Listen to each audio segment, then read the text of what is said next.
উচ্চারণে রবীন্দ্রনাথ, হাতে সহজ পাঠ, ঘর উঠোনে ছুটে বেড়াই কিংবা খেলার মাঠ।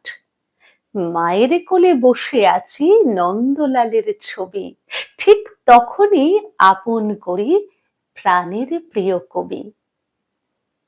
কুমোরপাড়ার গরুর গাড়ি প্রথম যেদিন পড়ি, মনের মধ্যে সেই কবিকে যত্ন করে গড়ি।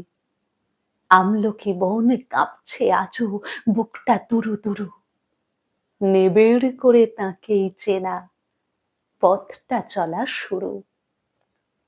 সে পথ চলা হয়নি তো শেষ, পথটি গেছে বয়ে। একলা চলার গান গেয়ে আজ পথ চলি নির্ভয়ে। দুঃখ সুখের রাস্তা পেরোই, ঝলমলে আসমান, চোখের তারায় কবির ছবি, সূক্ষ্ম তুলির টান।